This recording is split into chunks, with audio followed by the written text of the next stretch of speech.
नमस्कार, मी राजेंद्र हुंजे. राजकीय झिंझिनाट या आमच्या विशेष कार्यक्रमात तुमचं स्वागत. आज आपल्यासोबत कवी वात्रटिकार रामदास फुटाणे आहेत, ज्यांच्या वात्रटिका ह्या निवडणुकातल्या प्रत्येक घटनाशी एकदम समरूप असतात. आणि काय घडतं निवडणुकीत, कार्यकर्ता कसा विचार करतो, नेता जाऊन काय भाषणं देतो आणि या भाषणातून मिळणारी आश्वासनं आपल्यापर्यंत येतात का, हा खरा मुद्दा आहे. या निवडणुकीत खरा मुद्दा संपताना गाजला तो पेड न्यूजचा. आणि पेड न्यूजच्या हिशोबावरतीच निवडणूक आयोग लक्ष ठेवून होतं. सुरुवात आपण कार्यक्रमाची फुटाणे सर त्याच पेड न्यूजच्या कवितेपासून करूया. नाही नाही, पेड न्यूज एक तुम्हाला माहिती आहे की या निवडणूक आयोगाने 60 लाखाची मर्यादा दिलेली संपूर्ण निवडणुकीचा खर्च. आणि एक मोठी सभा घ्यायची असेल नेत्याची तर त्याचाच खर्च 60 लाख रुपये लागतो. मुंबई पुण्यात जे उपस्थित राहतात श्रोते ते 500 रुपये पर डेचे आहेत. पुण्याच्या पुढे सातारा कोल्हापूरकडे गेले तर 300 रुपये पर डे असतात. आणि मग हे सगळे खोटे हिशोब ठेवणारे देशाचा खरा हिशोब ठेवण्यासाठी निघालेले आहेत, अशी ती कविता आहे. नाही नाही, म्हणजे परिस्थिती आपली सगळी अशी आहे. पण सगळ्यांची भूक सारखीच आहे. पक्ष कुठलाही असला तर प्रत्येकाची भूक सारखीच आहे. हे फार पूर्वी मी लिहिलं होतं राजेंद्र ते की एकदा एका शुगर फॅक्टरीच्या चेअरमनला जे खासदार होते 10 वर्ष त्यांना लोकसभेचं तिकीट नाकारलं. तर त्यांना खूप राग आला की मी इलेक्शनवर 50 कोटी खर्च करू शकतो, मला तिकीट नाही म्हणजे काय. ते घरी गेले, बाटली घेतली, ग्लास घेतला. तुम्हाला माहिती आहे की तिकीट मिळालं तर त्याच्या दारात कच्ची भाज्या सुरू होतो. पण तिकीट कापलं कुणाचं तर त्याच्या घरी कुणी पाणी ओतायलाही जात नाही. त्याने स्वतःच बाटली घेतली, ग्लास घेतला. या कवितेचं नाव आहे चांग भलं. चांग भलं याचा अर्थ चांगलं हो, भलं हो. इंग्रजी चीअर्स या शब्दाला पर्याय मराठी शब्द आहे चांग भलं. ग्लासाला ग्लास लावताना इंग्रजीत चेअर्स म्हणण्याऐवजी जर मराठीत चांग भलं म्हटलं तर सॉलिड मराठी झटका किंवा इंग्रजी किक बसते. तर ही कविता ऐकणाऱ्यांना एक विनंती, काही जणांना त्यापैकी, की जर रात्री बसणारच असाल कुठे तर चीअर्स न म्हणता चांग भलं म्हणा. आणि चांग भलं म्हणताना तुम्ही आमची आठवण ठेवा, कारण अशा वेळेस फुटाणे लागतातच त्या ठिकाणी. तर सत्ता संपत्तीची आस, सत्ता संपत्तीची आस, मुला बाळांची पैदास, मना जाळत जाळत अशी आत येत आहे. कधी उसाच्या मळीचा, कधी खादीच्या कांजीचा, वास घेत घेत आत्मा पहिलं तिरी जात आहे. पहिलं तीरावर कुणी रचत आहे तर सरण, सरणावर आत्माज शोधे कण कण, कणा कानात पेटलं या ध्येयाचं सरपण, ढासळले हरतुरे मने हसल सरण. ग्लासा हाताचा सुटला खाली पडून फुटला, फुटलेल्या काचातून एक सुरो मोठला, तुझा कावळा होईन, तुझा कावळा होईन, तुझ्या पिंडाला खाईन, पुनर्जन्म मी घेऊन लोकसभेत जाईन. लोकसभेत जाऊन पुन्हा भाषण देईन, पुन्हा पेपरात फोटो, फोटो खाली आश्वासन, आश्वासनात शासन, शासनात हे आसन, आसनातच बसून टोपी घालून हसेन. पुन्हा नवीन कावळा, पुन्हा नवीन कावळा, त्याचा नवा नवा पिंड, नव्या नव्या पिंडासाठी रोज निघे अशी दिंड. दिंडीसाठी गर्दी लागे, गर्दीसाठी आत्मा जागे, जागरणासाठी ग्लास, ग्लासासाठी सोमरस, सोमरसात बुडाली सारी जगण्याची आस. तास उडाली आकाशी, ग्लास रिकामा तळाशी, तळागाळाच्या लोकांचं देव करो आता भलं, सारे उचला रे ग्लास, मना मना चांग भलं, चांग भलं, चांग भलं. अशी चांग भलं या सगळ्या निवडणुकीची सुरुवात खरी झाली. पण मगाशी जो मुद्दा आपण चर्चेला घेतला की खर्च खूप वाढला. 60 लाखाची मर्यादा होती, जसं तुम्ही म्हणालात की 60 लाखात सभा पण होत नाही, कॉर्नर सभा पण आजकाल मुश्किल आहे. तर ह्या सगळ्या हिशोबाचा कुठतरी मेळ घालायचा प्रयत्न निवडणूक आयोगाकडनं होतो. त्याच्यावरही तुम्ही काहीतरी कविता केली आहे. हिशोब ते ठेवतायत आणि ह्यांचा हिशोब मात्र द्यायला इथे ताळमेळ बसत नाही. नाही नाही, ते आता अनेक पेड न्यूजच्या घटना केसेस आहेत ना, आणि ते आज तर ऐकलं की निवडणूक आयोगाला कुठलीही शिक्षा करण्याचा अधिकार नाही. म्हणजे निवडणूक आयोगालाही माहिती की हे खर्च सगळे खोटे आहेत. पण ते सर म्हणजे हा देश इतका ढोंगी आहे ना की हा देश कधीही कीर्तनाने सुधारला नाही आणि तमाशाने तमाशाने बिघडला बिघडला नाही. नाही. बरोबर. मस्तीत चाललेलं देश आहे ते. निवडणूक आयोगाला माहिती आहे आपल्याला फसवत आहेत, उमेदवाराला माहिती की आपण देशाचा खरा हिशोब ठेवायला निघालोत आणि खोटे हिशोब सादर करतो आहोत. हां. त्यांनाही गिल्टी वाटतंच आहे ते त्यातलं. पण आता हे असंच चालणार. शेवटी स्पर्धा आहे आणि तुम्हाला माहिती आहे की मग ही स्पर्धा केवळ 2 पक्षाची राहत नाही, ती घराघरात असते, 2 भावाभावात सुद्धा येते. हं. आणि राजकारणात सुद्धा तुम्ही सगळ्या पद्धतीचे 15 या महिन्यातले जर सगळे एकेकाची भाषणं पाहिली आपण, तर त्या संदर्भातली म्हणजे 2 वेगळे तुकडे आहेत. आता मी नावं घेत नाही त्यांची, पण मुद्दाम आता हे आपले सगळे आता उद्याच्या निकालावर हां. सगळे अवलंबून आहेत, वाट पाहत आहेत. तर त्यांच्यासाठी एक मजा म्हणून थोडंसं की एका भावाने दुसऱ्या भावाचं सगळं खाणं पिणं काढलं होतं, तुम्हाला माहिती. या प्रचारात खूप गाजलं. खूप गाजलं, त्याच्यावर खूप लिहूनही आलं त्या ठिकाणी. एक होता बटाटा वडा, भारीच तेलकट. एक होता बटाटा वडा, भारीच तेलकट. चिकनला म्हणाला हट बाजूला हलकट. हट बाजूला हलकट. तर जात्यातून सुपात आलो असं चिकनला वाटलं होतं. जात्यातून सुपात आलो असं चिकनला वाटलं होतं आणि खळखटाक म्हणताना जिभेचं टोक फाटलं होतं. खळखटाक म्हणताना वा जिभेचं टोक फाटलं होतं. वा. आता हे एक भाऊ झाले, दुसरे भाऊ आमचे आघाडीतले. आघाडीतले. ते एक भाऊ दुसऱ्या भावाला म्हटलं काय सहीच करत नाहीत, सह्या करायला उशीर लागतो. तेही सगळीकडे गाजलं होतंच. गजर मंद मंद होताच, गजर मंद मंद होताच घड्याळाचा काटा कुरकुरतो. गजर मंद मंद होताच घड्याळाचा काटा कुरकुरतो आणि डावा मेंदू दिल्लीत राहिल्यास उजवा हात थरथरतो. डावा मेंदू दिल्लीत राहिल्यास उजवा हात थरथरतो. तर हा हाताचा लकवा का घड्याळाचा थकवा आहे? हा हाताचा लकवा की घड्याळाचा थकवा आहे? आतून दोघे एकच, मतदारासाठी मात्र चकवा आहे. वा क्या बात आहे, क्या बात आहे. तेव्हा ही सगळी निवडणुकातली भाषणं, एकमेकाबद्दल बोलणं, हे सगळं चालू असतं. शेवटी कुठलाही पक्ष आला, कुठल्याही रंगाची टोपी आली, हं. तर आपण पाहिलं की प्रत्येक निवडणूक आली की प्रत्येक जातीचा अनुनय करणं, प्रत्येक धर्माचा अनुनय करणं, हे जे पाहतो आपण 2 महिन्यात, ते फार भयानक आहे आणि ते मोठं तापदायक आहे. आणि शेवटी तर जास्तच ते होतं. आणि ते सगळेच पक्ष करतात आणि यांना करावंच लागतं ते, म्हणजे त्याशिवाय त्यांना ते जमतच नाही आहे. तर या संदर्भातलं एक भाष्य की गुहेतून डरकाळी आली, गुहेतून डरकाळी आली, 50% धनुष्य 50% बाण. गुहेतून डरकाळी आली, 50% धनुष्य 50% बाण. गुजरातकडे पाहत नागपूर म्हणालं 100% कमळ. 100% कमळ. मूठ आवळीत पदर म्हणाला 101% पंजा. मूठ आवळीत पदर म्हणाला 101% पंजा. तर गजर करीत काटे म्हणाले 112% घड्याळ. बाबांची लेकरे म्हणाली 200% हत्ती. बाबांची लेकरे म्हणाली 200% हत्ती. तर ढगा आडून तारा म्हणाला 786% चांद. वा. 786% चांद. हे टक्क्यावर सर्व आले, टक्क्यावर सर्व आले आणि आपापल्या जातीचा गर्व झाले. दादा म्हणाला वर्गणी काढा. दादा म्हणाला वर्गणी काढा. भाई म्हणाला खंडणी काढा. डॉक्टर म्हणाले कपडे काढा. रिपोर्ट म्हणाला हिमोग्लोबिन कुठं आहे? रिपोर्ट म्हणाला हिमोग्लोबिन कुठं आहे? तेव्हा हिमोग्लोबिन हरवल्याची तक्रार घेऊन मी पोलीस स्टेशनवर गेलो.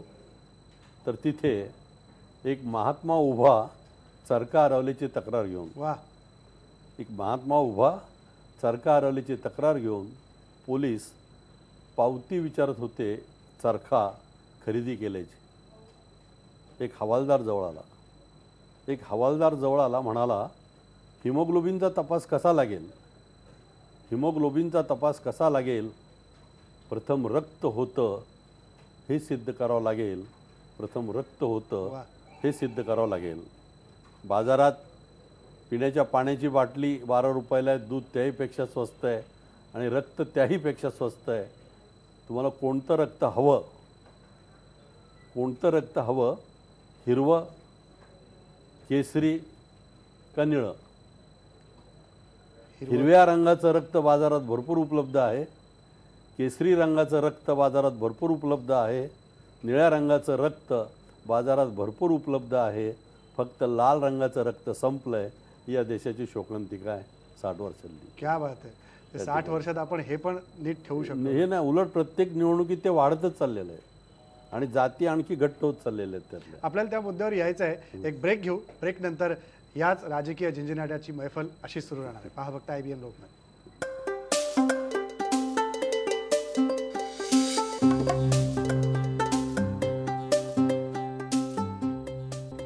ब्रेक नंतर परत एकदा तुमचं स्वागत. मगाशी ज्या जातीच्या मुद्द्याचा उल्लेख ब्रेकवर जाता जाता झाला की या निवडणुका जातीपातीच्या राजकारणावर खेळल्या गेल्या, किंबहुना शेवटच्या 8व्या आणि 9व्या टप्प्यामध्ये मात्र जात हा मुद्दा अधिकच वर येताना दिसला. कोण खालच्या जातीचा, कोण वरच्या जातीचा, याच्यावरतीच राजकारण रंगलं.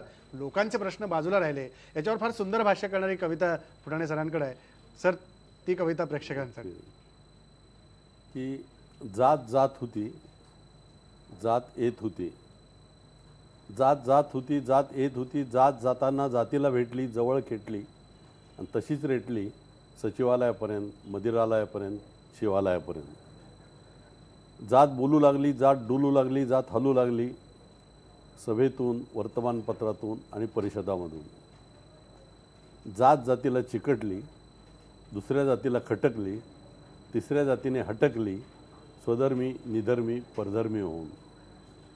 तर जात जाणार नाही, जात दुधावरची साय, जात जाईल कशी, जात गुळावरची माशी. वा. तर जात पाहता लोचनी, सुख झाले ग साजनी, जात पाहता लोचनी, सुख झाले ग साजनी, तो हा छत्रपती बरवा, तो हा पेशवा बरवा, बहु सत्ताळू ही जोडी, जात जातीला आवडी. हे चातुर्वर्ण्याचं विष आमच्या मेंदूत कालविलं गेलं आणि त्या विषारी धुंदीत मुठभर मोगलांच्या, मुठभर इंग्रजांच्या टाकसाळीत तयार झालेल्या नाण्यांचं लक्ष्मीपूजन कित्येक वर्ष आम्ही केलं. या जातीभेदाच्या खडकावर सर्व धर्मसमभावाचं वृक्षारोपण झालं आणि फळाची अपेक्षा करीत असतानाच त्या खडकानंच धर्मांतर केलं. वा. तर उद्याच्या अंधाराला सांगेल भविष्य काळ, भारतात ही कधी कधी उगत होती सकाळ, भारतात ही कधी कधी उगत होती सकाळ. क्या बात. ते केबलमध्ये जसा स्टारच्या बाजूला BBC असतो, केबलमध्ये जसा स्टारच्या बाजूला BBC असतो, तसा आमच्या नेत्याजवळ BC बरोबरच OBC असतो. BC बरोबरच OBC असतो. हे सर्व चॅनल्स मुठीत ठेवून राज्य ते करीत असतात. हे सर्व चॅनल्स मुठीत ठेवून राज्य ते करीत असतात. कधी यांच्या, कधी त्यांच्या राखीव जागा भरत असतात, कधी यांच्या, कधी त्यांच्या राखीव जागा भरत असतात. त्या जाती जातीतल्या भिंती मजबूत करण्याचं काम प्रत्येक पक्ष करीत आहे. जाती जातीतल्या भिंतीचं. आणि आता आरक्षण हवं म्हणजे दाखला हवा, दाखला हवा म्हणजे मग जात टिकली पाहिजे. मराठा आरक्षण पण पुढे येते त्यातच. ते मिळेल, पण मराठा समाजाची फार गरीब मुलं आहे बाबा, गरिबी खूप आहे. हां. आता आपण जसं जातीवर जाऊ नये, कारण आपण गरिबी प्रत्येक ठिकाणी आहे, सगळीकडेच आहे. तर त्यांना असं वाटतं ना, जी गरीब आहेत त्यांना, की आम्हाला ही संधी का नको त्यातली. तर दाखल्याच्या संदर्भात तुम्ही सांगत होता. हां, की आता काय होतं की त्यामुळे आता कुणीही जात सोडणार नाही. दाखल्याची आवश्यकता राहणार आहे जोपर्यंत आरक्षण आहे तोपर्यंत. आणि त्यामुळे जाती निर्मूलनापासून आपण दूर जात आहोत आणि जाती आता जास्त घट्ट होत चाललेल्या आहेत. म्हणून ती जात जाणार नाही, कारण जात म्हणून जातच नाहीये. नाही, हा संपूर्ण देशात 6640 जाती. हां. खरं म्हणजे पृथ्वी करोडो वर्षाची, धर्म आले 5000 वर्षात, जाती आले 1000 वर्षात. ईश्वर निर्मित गर्भ दोनच आहेत, एक्स आणि XY. म्हणजे नर आणि मादी. ईश्वर निर्मित जाती दोनच आहेत, नर आणि मादी. बरोबर. हे बाकी सगळं मानव निर्मित आहे आणि पण ते आपल्या राजकारणात ते फार तीव्रतेने जाणवतं त्यातलं वेगळ्या पद्धतीने. पण या राजकारणाच्या पटलावरती या निवडणुकीत एक वेगळी गोष्ट पाहायला मिळाली. एकीकडे तरुणाई कुठतरी समोर येताना दिसली, एकीकडे ज्येष्ठांचं राजकारण पाहताना आपण याच्या चित्रात दिसलं सगळं. ज्येष्ठ एकीकडे पडतायत, तरुण एकीकडे दिसत आहेत. याच्यावर तुम्ही एक छान भाष्य केलंय. नाही भाष्यापेक्षा काय झालेलं आहे आता तरुणांना 18व्या वर्षी ते मताच्या पेटीपर्यंत आले. एक तर 50व्या वर्षी आम्हाला कळत नाही कुठल्या पक्षात जायचं. लक्षात घ्या, त्या 18 वर्षाच्या पोरांना काय कळत असेल. मतदान 15 दिवस फुकट खाऊ पिऊ घातलं की ते लगेच म्हणतात रामदास फुटाणे आगे बढो, हम तुम्हारे साथ आहे. अरे मी कुठं चाललो मलाच माहित नाही. आता मला राजकारणात राहून कोण कुठल्या पक्षाचं कळत नाही. कारण तुम्ही राजकारण एकदा नाही ना, पण मी परवा एक मला शिवसैनिक भेटला. मी म्हटलं जय महाराष्ट्र, तर तो काँग्रेसवाला निघाला. म्हणजे राजकारणात जे लोक जसे दिसतात तसे असतीलच सांगता येत नाही. राजकारणातली संन्यासिनी असतेच असं नाही. उमा भारतीला विचारा.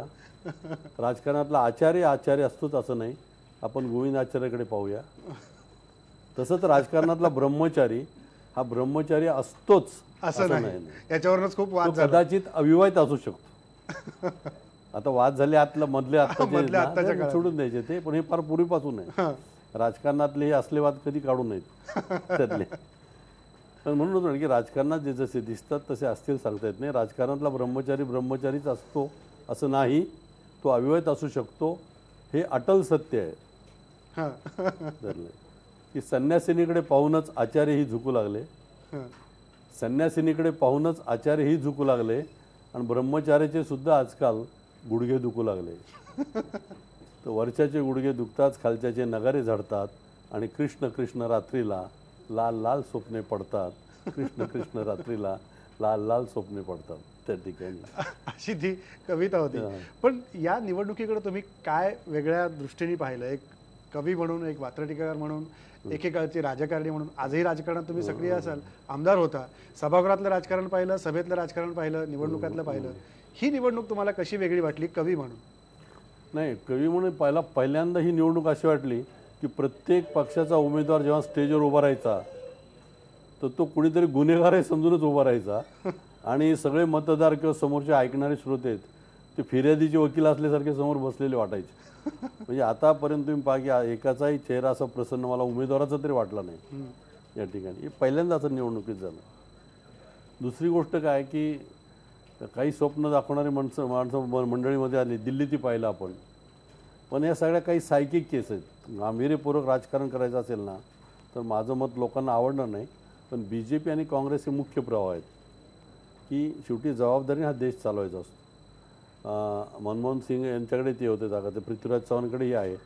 ठीक आहे, यांच्यातून काही चुकायचं काम करतो तिकडून चुकाही होतात. पण नुसत्या गप्पावर काही होत नाही. आपण दिल्लीचं पाहिलं आपण त्यांना. म्हणजे दिल्लीत मनोरुग्ण आहेत आणि गल्लीत मनीरुग्ण आहेत. हा आपला प्रॉब्लेम आहे. ॲक्टिव्ह आहेत ते करप्ट आहेत, आणि सज्जन आहेत ते निष्क्रिय आहेत. खूप सज्जन आहे ते घरच्याही कामाचं नाही. हे म्हणजे आपल्याकडं प्रॉब्लेम हा आहे तिथे. पण राज्य करताना, राज्य चालवताना जे काही गांभीर्य लागतं, परत आपल्याच देश नाही तर आपल्या देशाबरोबर चीनचे संबंध कसे असतील, पाकिस्तानचे कसे असतील, अमेरिकेचे कसे असतील, आपलं अर्थकारण काय असेल, या सगळ्याचा व्यापक. मला तर या 2 महिन्यात एकाही उमेदवाराच्या भाषणातून हे जाणवलं नाही की त्याने काहीतरी एक देशाची स्वप्न पाहिलेली. सगळ्यांची एकमेकावर टीका करण्यातच 15 दिवस गेले ना आपल्याकडे. याच्यावर तुम्हाला काय सुचलं की नाही? काय भाष्य तुम्ही याच्यावर केलं? नाही, हा एक तमाशाच होता ना. आपण ठीक आहे, आपण व्यंग कविता लिहितो तर अतिशयोक्ती हा अलंकार असतो. पण दुर्दैव काय की काल जी अतिशयोक्ती होती तीच आज वास्तव म्हणून समोर आलेली आहे. म्हणजे अतिशयोक्ती आणि वास्तव यातलं अंतर कमी झालं म्हणून ही गंभीर बाब आहे फार. म्हणजे गांभीर्याने जर निवडणुकाकडेच पाहत नसतील तर मग पुढे काय होणार? तेव्हा कुणी जरी सत्तेत आलं तरी हा गोंधळ थोडासा राहणारच आहे आपल्या देशात. आणि दुसरी गोष्ट की निगेटिव्ह बाजू, आम्ही नेहमी दुसरी बाजू बघतो, विसंगती शोधतो.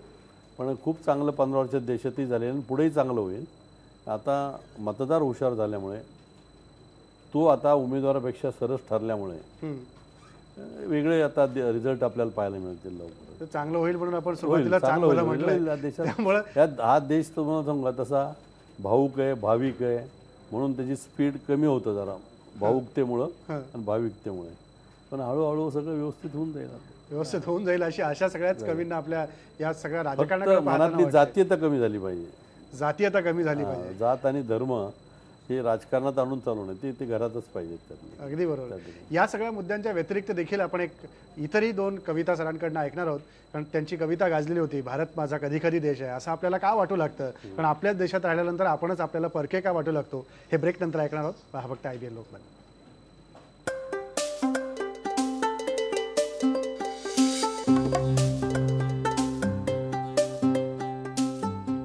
नंतर तुमचं सगळ्यांचं स्वागत. कवितांचा आणि राजकीय सगळ्या घडामोडींवरती भाष्य करणाऱ्या वात्रट व्यंग अशा सगळ्या मुद्द्यांचा आपण इथे उहापोह करतोय.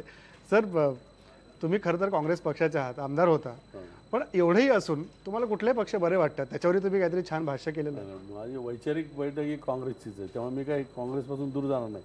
काँग्रेसवर मी सतत टीका करीन ना, पण पक्ष मी सोडत नाही. पण तुम्हाला एक सांगा, मटेरियल सगळीकडे सारखं आहे. म्हणजे टोपी कोणत्याही रंगाची असो, की गावागावात भगत, गावागावात देवदेवस्की आहे. गावागावात भगत, गावागावात देवदेवस्की आहे. गावागावात क्लिंटन आणि गावागावात मोनिका लेविन्स्की आहे. प्रत्येकाची मोनिका वेगळी, मोनिकाचा क्लिंटन वेगळा. हा विजांचा कडकडाट, ढगाढगांची ईर्ष्या असते. विजांचा कडकडाट, ढगाढगांची ईर्ष्या असते. पावसाची धार, चौफुल्याला बरखा आणि मलबार हिलला वर्षा असते. वा, म्हणजे मटेरियल हे सारखं सारखं आहे. आता सगळ्या पक्षांची भूक सारखी, सगळ्या पक्षांची स्वप्न सारखी.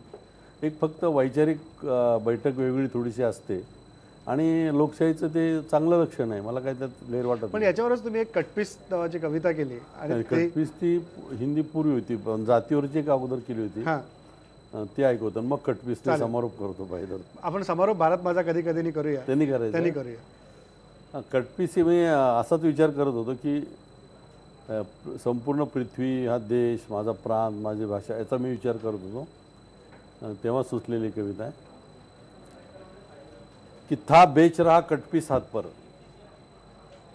था बेच रहा कटपीस हाथ पर, कोई बनिया फुटपाथ पर, पब्लिक को उसने टटोला, चिल्ला चिल्ला कर वह बोला, क्यों जाते भैया दुकान में, क्या रखा है वहाँ ठान में, पूरा ठान ना ले पाओगे, काट के कपड़ा ले जाओगे, कपड़े को काटेगा दर्जी, जैसी होगी उसकी मर्जी, तो बोलो अम्मा बोलो भाई, कटपीस की इस दुनिया में चीज कौन सी अखंड आई, पर्ण फूल डाली के टुकड़े, पर्ण फूल डाली के टुकड़े वृक्षों ने बाहों में पकड़े, इसी वृक्ष को काट काट कर टेढ़ी सीधी छांट छांट कर फर्नीचर बन गया हमारा, कटपीस का है खेल है सारा.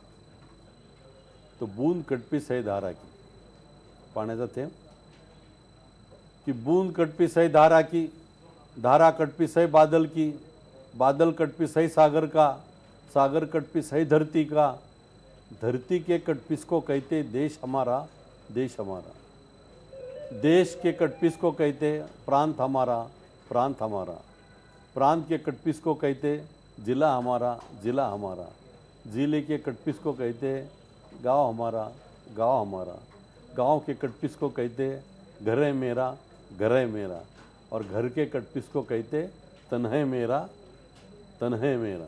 शरीर, अरे ना तन तेरा ना तन मेरा, माँ बाप के कटपीस है हम, बच्चा है कटपीस हमारा. वाह. तो कटपीस से है सेज हमारी, कटपीस से है मेज हमारी, कटपीस का है कफन हमारा, और कटपीस में है दफन हमारा. तो कटपीस से ना नफरत करना, पूरे ठान पर कभी न मरना, चिल्ला चिल्ला कर वह बोला, भेद सभी सृष्टि का खोला, जोड़ी कहीं पर कहीं अकेला, दुनिया है कटपीस का मेला, कटपीस ले लो, कटपीस ले लो, कटपीस ले लो. अशीच अवस्था आता देशाची सगळ्या झालेली आहे. तुम्ही त्यात जातीच्या मुद्द्याला जोडून कटपीस ही कविता केली असं मगाशी म्हणालात. तो काय मुद्दा होता? नाही, आता ही कटपीस कविता मी लिहिली कधी 65 साली लिहिलेली, म्हणजे आता पाहता किती वर्ष झाली त्याला, 50 वर्ष होत आले. 50 वर्ष होत आली. पण सर, मला शेवटी जाता आता एक जी महत्त्वाचा मुद्दा तुम्ही मांडलात की कटपीस झालेला आहे सगळं, आणि एकीकडे आपण ह्या देशात बघत वावरत असताना, जगत असताना आपणच आपल्याला हरवून बसलो की मी कुठल्या देशात राहतोय. तुमचा भारत माझा कधी कधी देश आहे याच्यातला संदेश फार महत्वाचा आहे. त्याचं त्याच्याने कारण आपण आहे की समारोप करूया. शाळांच्या क्रमिक पुस्तकाची प्रतिज्ञा छापून आली पहिल्या पानावर. हां ती कधीच कुठले शिक्षक शिकवत नाही, पुढचे सगळे धडे शिकवतात, प्रतिज्ञा कोणी शिकवत नाही त्या ठिकाणी. कारण ते शिक्षकालाच कुठल्या तरी जातीचं आरक्षण येऊन त्याला नोकरी मिळालेली असते त्या ठिकाणी. आणि त्यामुळे जाती जास्त घट्ट झालेल्या आहेत. आज शिकलेल्या लोकांच्या अंतःकरणात डोकावलं तर हे ऐकायला मिळतं की भारत कधी कधी माझा देश आहे, आम्ही सारे भारतीय अलग अलग आहोत.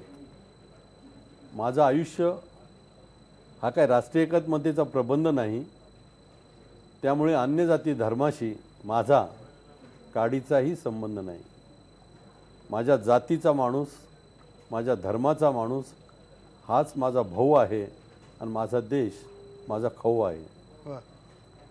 खाऊन खाऊन तो संपणार आहे, प्रांताप्रांतांची झुंपणार आहे. झुंपल्यानंतर फाटतील, एकमेकांना लुटतील आणि पुन्हा नवे परकीय साम्राज्यवादी येतील. पुन्हा नव्या स्वातंत्र्य संग्रामासाठी नवे टिळक, नवे गांधी होतील. त्यांचेही पुतळे उभे राहतील, पुतळ्यावर कावळे बसतील आणि खुर्चीवर बगळे बसतील. पुन्हा आम्ही एक होऊ, स्वातंत्र्याचे गाणे गाऊ की हम सब एक है. हिंदू मुस्लिम भाई भाई, हिंदू सिख भाई भाई, हिंदू ईसाई भाई भाई, हिंदू जैन भाई भाई, हिंदू बौद्ध भाई भाई, हिंदू हिंदू सुद्धा भाई भाई भाई, भाई. हिंदू हिंदू सुद्धा भाई भाई. तोपर्यंत मित्रांनो, मला माझ्या स्वप्नांची तहान आहे आणि या देशापेक्षा मीच महान आहे.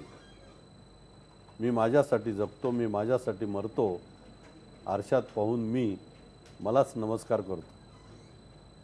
तेव्हा माझा जय जयकार असो, माझ्या जातीचा जय जयकार असो, माझ्या धर्माचा जय जयकार असो, माझ्या प्रांताचा जय जयकार असो, झालंच तर कधी कधी माझ्या देशाचा सुद्धा जय जयकार असो, झालंच तर कधी कधी या देशाचा सुद्धा जय जयकार असो.